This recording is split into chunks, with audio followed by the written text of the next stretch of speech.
वबरकातुह। ये जलते हुए घर और मकान, ये उजड़ता हुआ दुकान और ये चीखो पुकार, पूछती हैं ये यूपी है या गुजरात।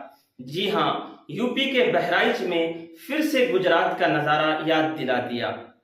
किस तरह गुजरात में खून से रंगीन होली खेली गई थी, कैसे घर और मकान को, दुकानों को जलाया गया था, इस तरह गरीब लोगों को उकसाकर दंगा करवाया और उस दंगे से अपने सियासत की रोटी सेकी थी।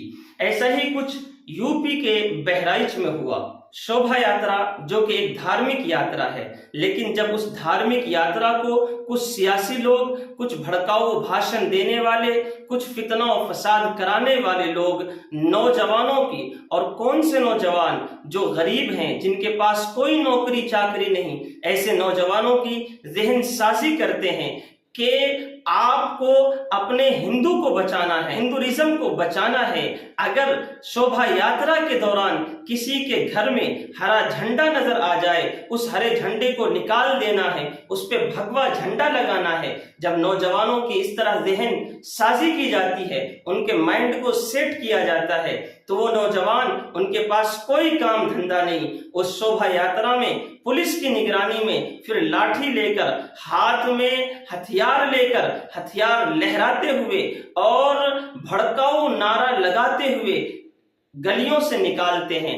ऐसा ही कुछ बहराइच में भी हुआ, आप देख सकते हैं।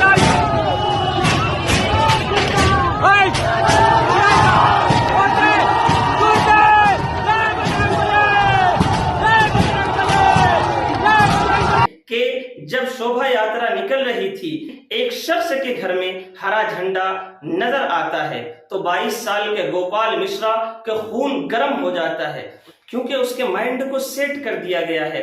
22 साल का गोपाल मिश्रा उस छत पर चढ़ जाता है और हरे झंडे को उखाड़ के फेंकता है और उस पर भगवा झंडा लहराता है, और इस तरह लहराता है जैसे कि वो पाकिस्तान के कब्जे से कश्मीर फतह कर लिया हो।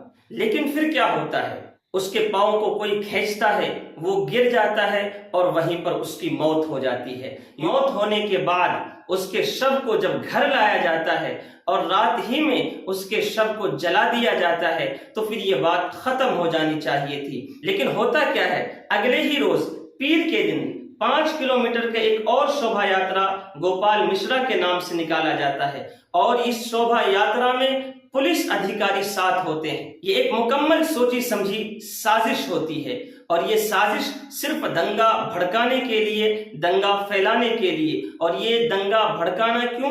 क्योंकि यूपी में इलेक्शन होना है। 2024 के लोकसभा इलेक्शन में ये हिंदू मुस्लिम का सिक्का नहीं चला था, ये दब चुका था, इसको दोबारा से उभारना था, दोबारा से फितना फैलाना था। तो एक सोची समझी साजिश के तहत पुलिस वाले उसके साथ हैं और ये 5 किलोमीटर का शोभा यात्रा निकाला जाता है। लेकिन जब शोभा यात्रा निकलती है तो फिर क्या होना, इस 5 किलो के शोभा यात्रा में दंगाई बेकाबू होते हैं। पुलिस की मौजूदगी में घरों पर आग लगाई जाती है, घरों को लूटा जाता है, शोरूम को, बाइक के शोरूम को, दुकानों को जला दिया, कई घरों को उजाड़ दिया, गरीबों के बरसों की कमाई को खाक में मिला दिया। आप इन गरीबों के लाचारी को इनके ही ज़बानी सुन सकते हैं। अरे बाबूजी, मैं अकेला घर का 14 आदमियों का मजदूरी करता हूँ भैया, मजदूरी करता हूँ। मेरा घर कभी हम लोग विवाद में नहीं रहे भैया। ए बब्बा, कभी तुम हमको गलत जगह, मेरा एक नाम, ये बाबूजी से पूछ लीजिए, हम लोग का कोई एक एफआईआर नहीं दर्ज। हमारा सबका कोई जाना ना, अपना सब मार कर ही नहीं हुआ। पुरवा के रहने वाले हैं, ये भी हमारा घर है सर, ये मुसलमान के कुल घर है, और वो खसा।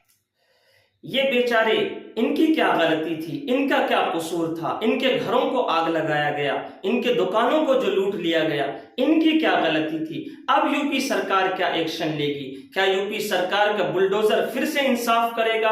यूपी सरकार, योगी आदित्यनाथ जो ये कहते हैं हमारे मर्जी के बगैर एक पत्ता भी नहीं हिल सकता, हम लॉ एंड ऑर्डर को काबू में रखते हैं। योगी आदित्यनाथ जी, आपका लॉ एंड ऑर्डर आपके काबू में नहीं है। अगर आप ये कहते हैं कि आपका लॉ एंड ऑर्डर आपके काबू में है, तो फिर یہ کہنا غلط نہیں ہوگا کہ یہ سب چیز جو ہوا میں کیا کہوں آگے، آپ خود سمجھ سکتے ہیں۔ یہ ایک سوچی سمجھی سازش نہیں تو پھر کیا تھی؟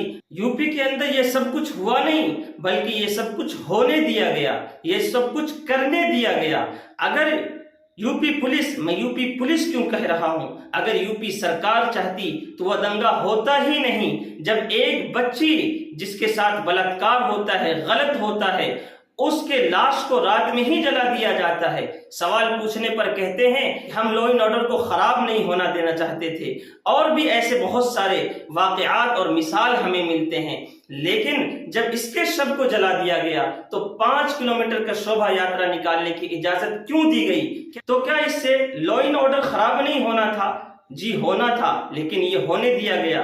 میں 3 سوال اور پوچھتا ہوں، مجھے معلوم ہے ان 3 سوالوں کے جواب یو پی سرکار، یو پی پولیس کے پاس نہیں ہیں، لیکن آپ کمنٹ باکس میں ہمارے اس 3 سوال کے جواب کو ضرور دیجیے گا۔ سب سے پہلا سوال، یوگی سرکار، یو پی سرکار جب کہتی ہے کہ ہمارے پردیش میں ایک پتا بھی ہمارے حکم کے بغیر نہیں ہلتا، تو اتنا کچھ کس کے حکم سے ہوا؟ دوسرا سوال یہ ہے، 5 کلومیٹر کے اس شوبھا یاترا میں پولیس بھی ساتھ تھی، تو پولیس کی موجودگی میں ہتھیار اور لاٹھی لے جانے کی اجازت کس نے دیا؟ اگر پولیس نے دیا تو پولیس پرشاسن کس کے کنٹرول میں کام کرتی ہے؟ یہ میرا دوسرا سوال ہے۔ اور تیسرا اور آخری سوال یہ ہے کہ کیا یوگی سرکار ان لوگوں کے گھروں پر بھی بلڈوزر چلائے گی؟ کیونکہ یوگی سرکار، یو پی سرکار کا کہنا ہے کہ ہمارا انصاف کا طریقہ یہ ہے کہ جو لوگ دنگا بھڑکانے کا کام کریں گے ان کے گھروں کو بھی برباد کر دیا جائے گا۔ یہ جن لوگوں نے دوسروں کے گھروں کو برباد کیا، دوسرے کے دکانوں کو اجاڑا، آگ لگایا، بہرائچ کو گجرات بنا دیا، کیا ان لوگوں کے گھروں پر بلڈوزر چلے گا؟ کیا ان کو چن چن کر سزا دی جائے گی؟ یہ میرے 3 سوال ہیں۔ یہ سوال کا جواب مجھے معلوم ہے کہ یو پی گورنمنٹ تو دینے والی ہے نہیں۔ آپ کمنٹ باکس میں میرے ان 3 سوالوں کا ضرور جواب دیں۔